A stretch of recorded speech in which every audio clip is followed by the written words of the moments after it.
Hello friends, எல்லாருக்கும் வணக்கம். இன்றைக்கி சண்டே இல்லையா, பசங்கள்லாம் லீவ் விட்டதுனால நான்வெஜ் இல்லாமல் சாப்பிட மாட்டாங்க. போகிடா எல்லாத்தையும் போட்டு வேஸ்டேஜ் எல்லாம் கொளுத்திட்டு தாண்டா நம்ம சாமி கும்பிட்டு பொங்கலாம் முடிச்சுட்டு தாண்டா கறி சாப்பிட்னா அவங்க கேட்கவே இல்லை. அவங்க டேடி பாக்கிட்ட சொல்லி ஆர்டர் பண்ணிட்டாங்க சிக்கன் பிரியாணி, மட்டன் பிரியாணி. சரி, அவரும் பசங்க வந்து லீவ் நாளாச்சே கேட்குறாங்களேன்னு சொல்லிட்டு அவரும் வாங்கிட்டு வந்து கொடுத்துட்டாரு. இவங்க வாங்கிட்டு வந்து அதை ஓப்பன் பண்ணி போடுறதுக்குள்ளே இவங்க அக்க போகிற தாங்க முடியல. இதுக்காக 2 மணி நேரம் வெயிட் பண்ணாங்க, சாப்பிடவே இல்லை. இந்த நேரம் பார்த்து ரசம் சாதம் வச்சுட்டோமா, ரசம் சாதம் சாப்பிடுவாங்களா அவங்க? வாய்ப்பே இல்லைன்னிட்டாங்க. வெயிட் பண்ணி இப்போ சாப்பிட்ருக்காங்க. நாங்கள் வந்து ஜாலி பிரியாணிலேருந்து தான் மட்டன் பிரியாணி, சிக்கன் பிரியாணியும் ஒரு பக்கெட் வாங்குச்சு. அது ஒரு பக்கெட்டில் மேக்ஸிமம் 6 பேர் சாப்பிட்ற மாதிரி சாப்பாடு கொடுக்குறாங்க எல்லோரும். அதே மாதிரி பசங்க எல்லாருமே நல்லா சாப்பிட்ற பசங்க தான்.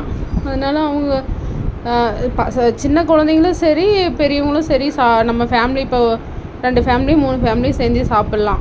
அந்த மாதிரி தான் சாப்பாடு இருந்தது. டேஸ்ட் வைஸும் நல்லா இருந்தது.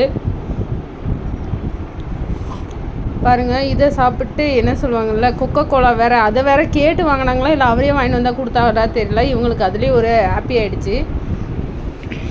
அதில் வந்து நம்மளுக்கு சிக்கனோட அவங்களே முட்டையும் அப்புறம் அந்த சில்லி கபாப் சிக்கனும் வந்து கொடுத்துட்டாங்க.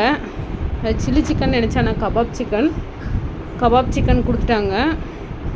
அதுக்கப்புறம் வந்து பீடா, தயிர் பச்சடி, அப்புறம் சால்னா அந்த இது கொடுப்பாங்கள்ல பிரியாணிக்கு, அந்த மாதிரி கொடுத்துருந்தாங்க. ஆனால் பசங்க யாரும் அதில் சாப்பிடல, எல்லோரும் வந்து பிரியாணிலேயே சாப்பிட்டாங்க. பிரியாணி நல்லா இருந்தது.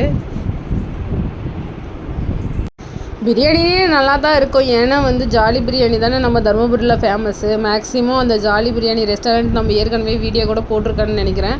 அதில் போனால் எப்பயுமே நம்மளுக்கு பிரியாணி கிடைக்கும், அது சூடாக கிடைக்கும். அதனால் நிறைய க்ரௌடும் அங்கே வருவாங்க. ஓகே ஃப்ரெண்ட்ஸ், இந்த வீடியோ பிடிச்சிருந்தா மறக்காமல் லைக் பண்ணி ஷேர் பண்ணி